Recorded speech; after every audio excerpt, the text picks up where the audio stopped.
सनम को जोहार ज्ञान सियान यूट्यूब चैनल पाहटा सेद खन सनम को सगुन दाराम देलाबन गाते को और मिट्टी नवा वीडियो रे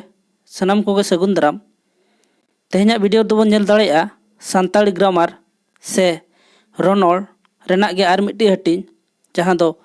कानुआ से भार्ब को मेता कना और नवा वीडियो दो ऑल कॉम्पिटिटिव एग्जाम सान्ताल लैंग्वेज से सान्ताल पेपर रेना हेज दाड़ेया ओंकाना बोन नेला और जहां को जुदी नवा चैनल पुलू बोन नेलया उनको गोटेन अरदास नवा चैनल बो सब्सक्राइब मा ओना साथे बेल आइकन से घंटी बोन दबामा एनखान आपे ठेद अडी लगन नोटिफिकेशन सेटेरवा और इना वीडियो बोन नेल दाड़ेया। डिस्क्रिप्शन रे टेलीग्राम ना लिंक एम कना सनाम को अरदास टेलीग्राम रे बोन जॉइन मा और नवा कोरेना पीडीएफ को बोन ᱧᱟᱢ मा। देला तालहे तेहन दोबन नेला कानुआ से भार्ब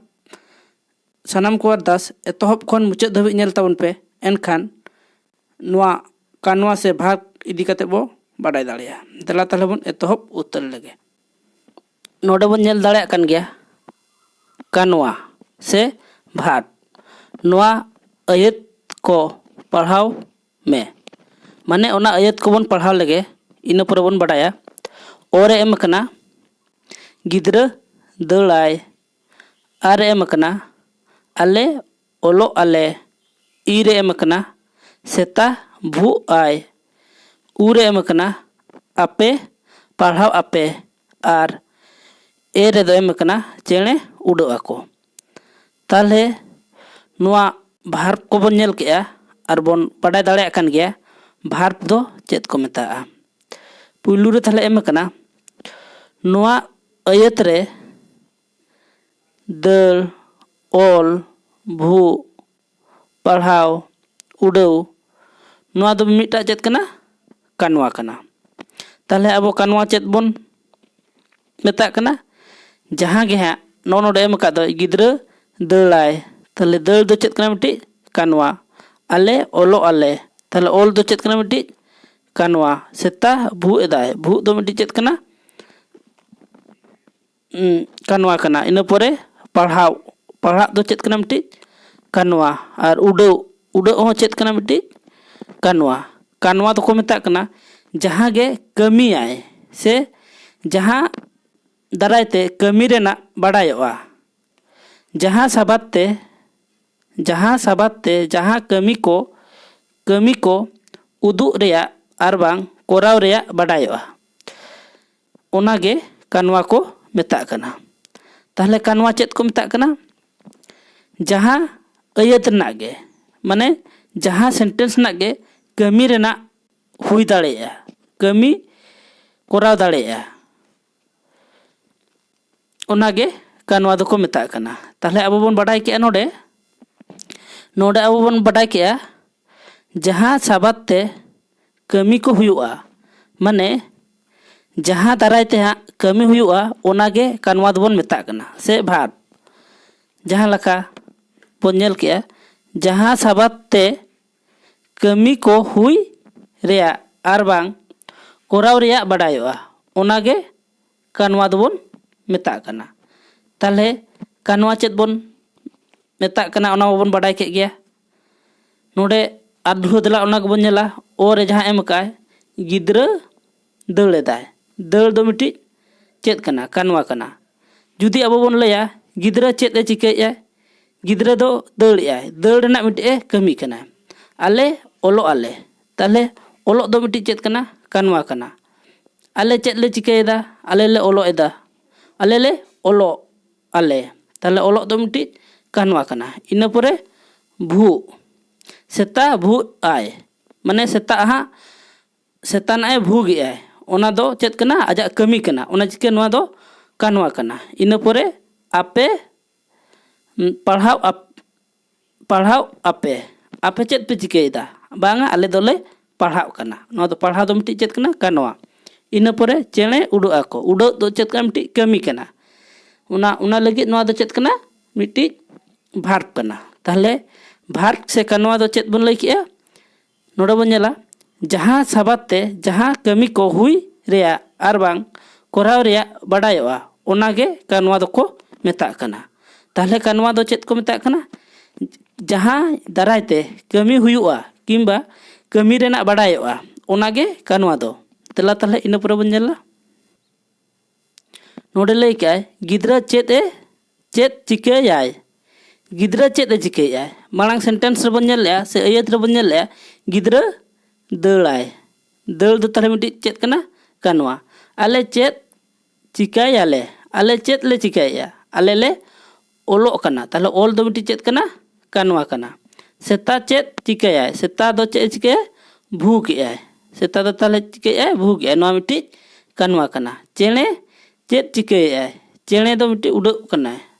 उडो दो मिटि भार्ब कना। आपे चेत चिकायापे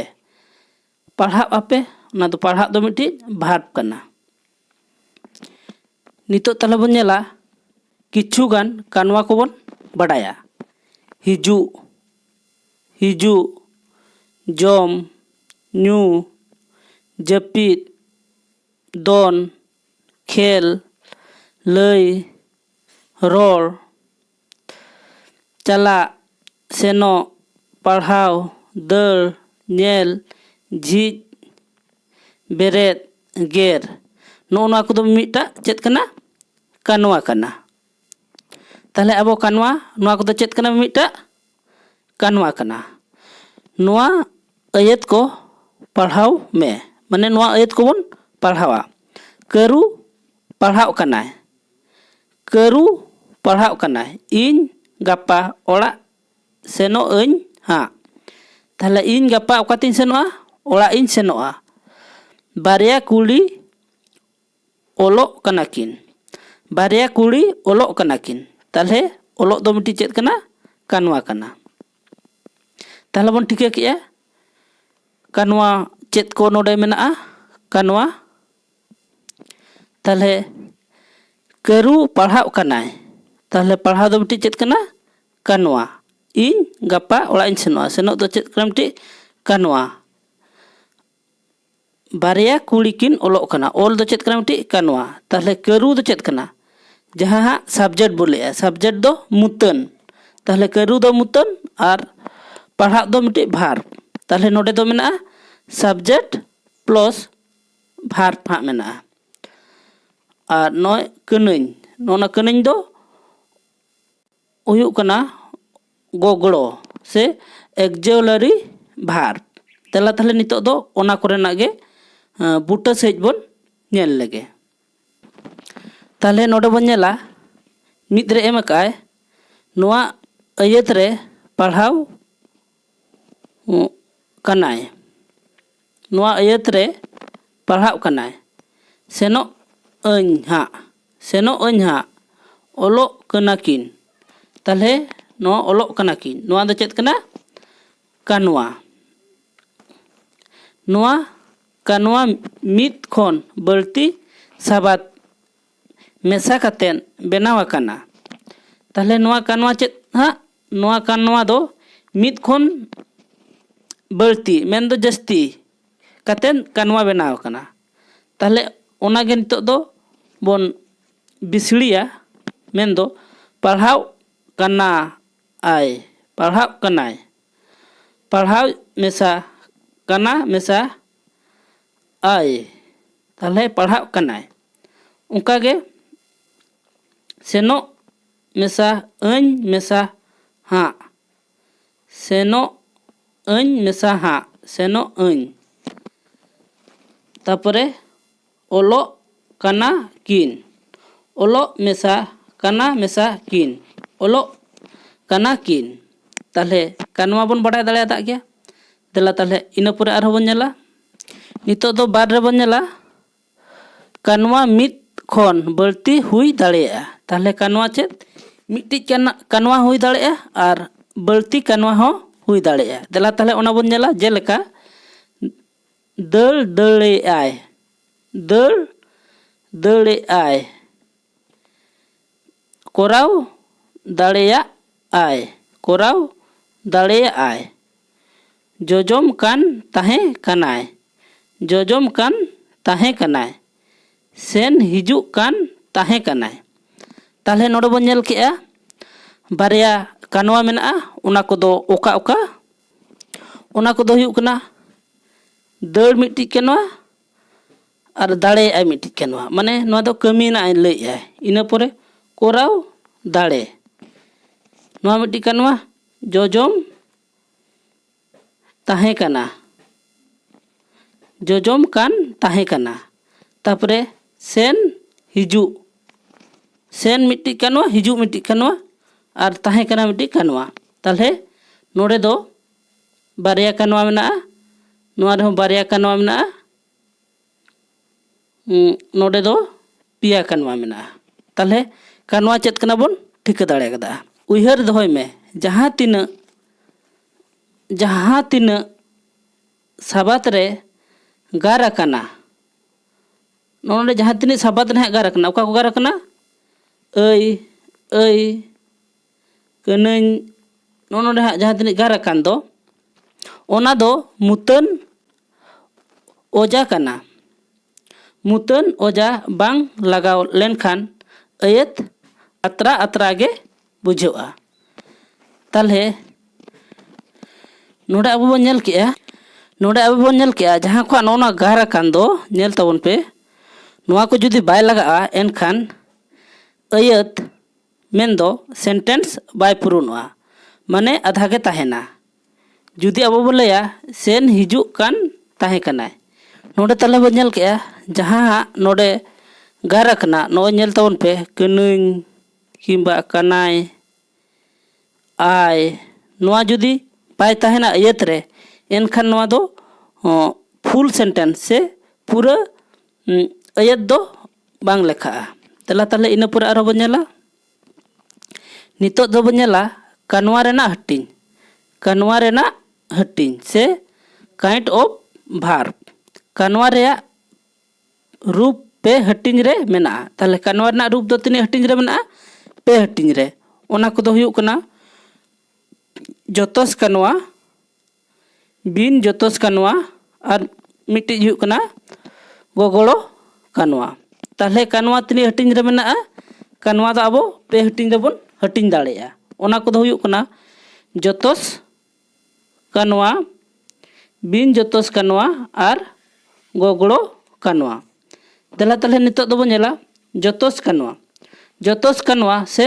ट्रांसिटिव भार्ब जोतोस कानवा दो इंग्लिश ते चेत को लया ट्रांसिटिव भार्ब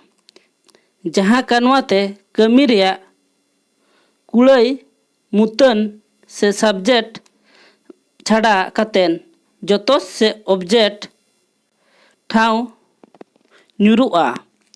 ओनागे जोतोस कानवा को मेता कना ताहले जोतोस कानवा दो चेत कना जहाँ कानवा ते कमी रेया कुड़ाई मुतन से सब्जेक्ट छाड़ा कातेन जोतोस से ऑब्जेक्ट ठेन न्यूरुआ ओना दो जोतोस कानवा को मेता कना जेलेखा इन दाका जोमन इन दो चेत कना मिट्टी मुतन दाका दो चेत कना जोतोस और जोमन नोआ दो चेत कना भार्ब आम दा न्यूयाम ताहले आम दा एम न्यूयाम नोआ दो चेत कना मिट्टी जोतोस कानवा आम दो चेत कना मिट्टी आम दो हुयुग कना मुतन से सब्जेक्ट दा दो हुयुग कना कानवा और न्यूयाम दो हुयुग कना कमी माने कानवा से भार्ब उनी पोतो पढ़ावाय ताहले नोडे अब बन नेला उनी पोतो पढ़ावाय ताहले उनी दो मिट्टी हुयुग कना मुतन से सब्जेक्ट पोतोब दो हुयुग कना मिट्टी जोतोस से ऑब्जेक्ट और पढ़ावाय दो हुयुग कना मिट्टी चेत कना भार्ब ताहले अब नोडे बोन ठिका दाड़ेयादा ओका दो मुतन और ओका दो जोतोस और ओका दो कानवा को मेतागा मेतेन नोआ को अयत रे दाका दा और पढ़ाव साबात दो जोतोस कना और जोमन न्यूयन पढ़ावñ रेया कुड़ाई मुतन से सब्जेक्ट इन आम और उनी ठेद बांग ᱧᱩᱨ कतेत दाका दा और पोतोब जोतोस ऑब्जेक्ट ठेद ᱧᱩᱨᱩᱜ कना ओनाते जम ᱧᱩ और पढ़ाव दो जोतोस कनवा कना। ताहले जोतोस कनवा चेत बन नेल केआ बो जहां हा नोंडे जेल ताउन पे जहां हा जोमन इन जोमन चे जोमे दाका जोमे उना लगित नुआ दो जोतोस कनवा कना। आम सब्जेक्ट जहां दो बन मेता करा मुतन और दा दो हुयुग कना जोतोस और ᱧᱩᱭᱟᱢ दो हुयुग कना मिट्टी कनवा। दला ताहले इन परे आरो बन नेला बार रे एमले ताहने बन नेला बिन जोतोस कनवा इंटरसिटिव भार्ब जहां कनवा ते कमी रेया कुड़ाई मुतन ठेद गे ᱧᱩᱨᱩᱜᱼᱟ मुतन ठेद गे ᱧᱩᱨᱩᱜᱼᱟ ओना गे बिन जोतोस कनवा बन मेतागा। चेद लेका मदन जपित आय इन दड़ाई आम दोन आम उनको बोतरो आको। ताहले मदन जपित आय ताहले मदन दो चेत कना मिट्टी मुतन से सब्जेक्ट और जपित दो चेत कना मिट्टी कनवा से भार्ब। इन परे इन दाका इन दड़ इन दो चेत कना मिट्टी सब्जेक्ट और दड़ दो चेत कना भार्ब माने मुतन। तापरे उनको बोतरो आको उनको दो चेत कना मिट्टी मुतन और बोतर दो चेत कना कनवा से भार्ब। नुआ आयत रे जपित कमी रेया कुड़ाई मदन रेगे हुयुग कना ओनाते दड़ दोन